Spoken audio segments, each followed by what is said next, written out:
Hello again, guys. It is I, Freeza700. We are back with some Warhammer 40K lore. Alright, so before this video even gets started, just know I am very sorry about the lack of uploads lately. I know it's been 6 days since the last upload. Usually I am on top of it, but lately I have been fucking dying from work. So, let's get into the lore. The Blood Ravens chapter, their beliefs, their organization. Here we go. So the Blood Ravens chapter is a very interesting chapter because we see a lot of them in video games. So that makes this a little bit harder for me. So when it comes to the organization itself, what is their specialty? Oh boy. So here I could probably get some flame from this shit from you guys. On one hand, it's up to the player how they are usually used in combat. And on the other hand, it is said that they are Codex compliant. So they're probably very versatile like the Ultramarines. Well, here's what the final consensus is from me. Truthfully, they are experts, specialists in psychic warfare. Since they have an unusually large amount of librarians in their chapter, they actually spend a lot of time in their chapter just learning psychic powers, even some forbidden powers that should probably be left unknown. But yet, that's how this chapter functions. Now, you may think, well, alright, well, how do you think psychic warfare is really the true answer to this question? Like, how is their specialty and what is it that they specialize in? Well, here's why. So whenever the Blood Ravens chapter is deployed on a campaign or deployed on a certain mission, they always need to consult with each other, do their research, and then decide how they're going to do their battle plan. But before they do the battle plan, even though they just did all this research on the enemy, they did reconnaissance, they did everything, the last person they go to make sure that all their details are correct and all their details are accurate is the nearest librarian. Because usually they have so many librarians that they always attach at least one to every company, and you know, sometimes there's so many that you get up to like 4 for one company. And these librarians are able to actually use their psychic powers to read the enemy, able to get in there and see the future a little bit too. So that way your battle plan has sub-battle plans in case the first battle plan kind of goes a little wrong. This is actually very fascinating. Mind you, human psychers aren't able to see the future that clearly. If a human, a regular human, not a space marine, just a regular human was to see the future, he may just see one possible outcome, and he won't understand it at all.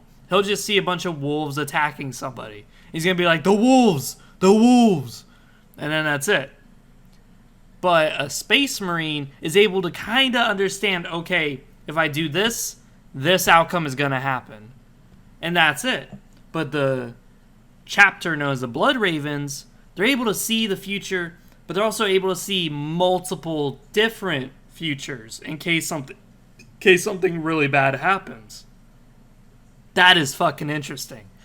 So here they are able to use their psychic projections forward for a battle, mind you. And they're able to go, okay, so if the enemy throws a grenade at you, your squad might get fucked. If that's the case, you're going to follow battle plan designated 1.3. If you don't do this, you will die. It's like, okay, wow, that's pretty interesting. And then he's going to turn to another squad. He's going to tell them their possible outcome and what outcomes they may deal with in the future. It's like, whoa, you must be a powerful psyker if you're able to see this much future, this much potential futures, and you're able to designate what everyone should be able to do to get out of those situations. But that's how the Blood Ravens work. They always consult their librarians, and their librarians always consult with their psychic powers to really get a deep understanding of what the enemy is doing. Now, already you may think, well, this is a little eye-catching. How come the Imperium hasn't investigated these guys? This sounds almost like heresy. And you're right. It is. It almost is. Interestingly enough, this organization has deep ties to the Grey Knights and to the Adeptus Mechanicus. But they're somewhat iffy with the Inquisition. This is the interesting part. This is where we get into their organization now. So their organization back in Dawn of War 1. Dawn of War 1 was a very interesting game, but the way it worked was they could actually call down Grey Knights, and Grey Knights would willingly work alongside them, very willingly. But here's the thing. So the Grey Knights allow the Space Marine chapter known as the Blood Ravens to actually know of their existence. Mind you, some Space Marine chapters have fought alongside the Grey Knights, like Black Templar, Ultramarines even, but some chapters aren't really trusted or allowed to remember the Grey Knights. Some don't even know that they are Grey Knights. Some just look at them and they go, I don't know who the fuck they were, but they wore all gray armor and they fought way better than us. It is best not to really know who the fuck they were. Just be glad that they helped us. And that's okay, because after all, this is supposed to be a secret order of Adeptus Astartes that aren't even Adeptus Astartes, or kind of a bit above that. But yet the Blood Ravens chapter, due to their psychic prowess, they were actually allowed to keep that knowledge that the Grey Knights exist, but they're also allowed to work alongside them. That's fucking amazing. Now, here's where it changes.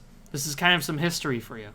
But after the events of Dawn of War 2, where just about half of the chapter was corrupted with Chaos Taint, we don't really see Grey Knights working with them anymore.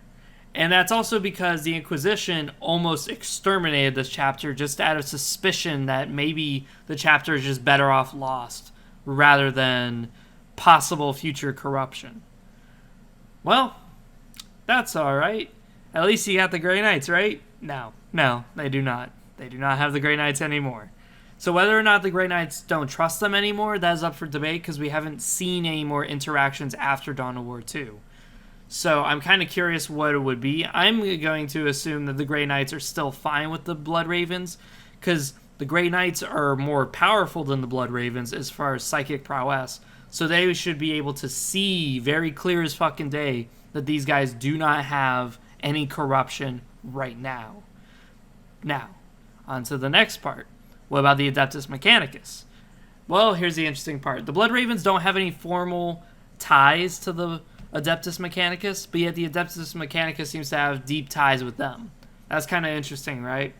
Now, interestingly enough, the Blood Ravens do excavate a lot of archaeotech and actually give it right away, straight away, to the Adeptus Mechanicus. That's a little odd, but hey, whatever works. I mean, hey, shit.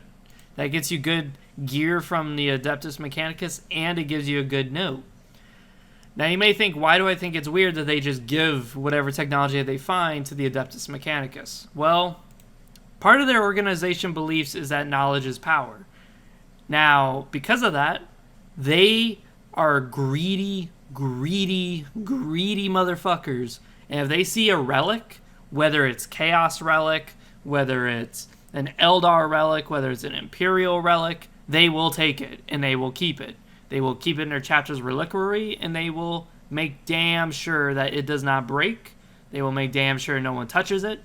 They will make damn sure that it is theirs for the keeping. But for some reason with the Adeptus Mechanicus, they have no problem just giving it away. That's a little odd. Now, you may think, alright, so why does this chapter really love relics so much? And how do they obtain them? Well, usually they obtain them from battle, but it's kind of hinted at in the games at least, and in the novels, that they may actually be stealing these relics. And this is why the Greater Imperium kind of views down upon their kleptomancy, I should say. So, essentially what happens is, after a battle is won, or after a battle is fought, somehow they'll end up with a relic that you could have sworn was inside an Imperial armory, but yet somehow the fuckers got it. That's a little strange. And of course, you know, the Imperium doesn't really care about losing technology. They know it's priceless. They know losing it is a setback, but at the same time, the Imperium's got bigger concerns than just losing a bit of ancient technology that's irreplaceable. The Blood Ravens will not take that chance. If there is a outpost as an old resource that is ancient beyond recognition and it doesn't have technology to be repaired, they will fight to the last man with zeal equivalent to the Black Templars in terms of defending that fucking thing. They love technology. They love ancient shit. But interestingly enough, they don't really understand their own chapter history. And that is going to go into the history video I'm going to do on these guys next time. But right now, their organization is very interesting in the sense that they always consist of an extremely high librarian count. Extremely. It's extremely high to the point that their organization usually makes it where librarians have dual roles, such as chapter masters or even company captains, squad leaders, stuff like that, which I think is very fascinating and very interesting. But there's also something interesting about this organization is that they have secret organizations of psychers inside the chapter itself. Now, what these secret organizations do is kind of left for speculation. Some rumors say that they experiment with the warp in very dark ways.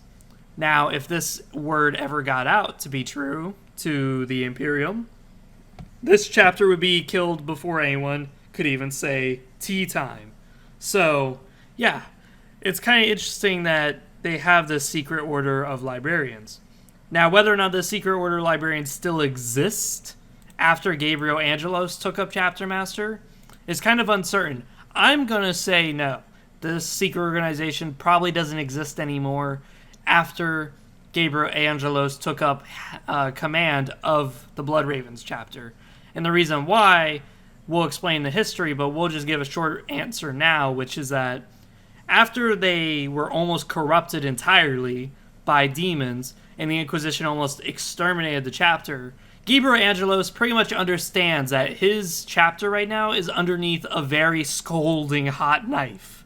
And if he wants his chapter to keep living, he better start being the prettiest boy in the Imperium. So he pretty much cleans up most of their act. So a lot of their old traditions are no longer done anymore, such as researching old ancient tomes of forbidden knowledge.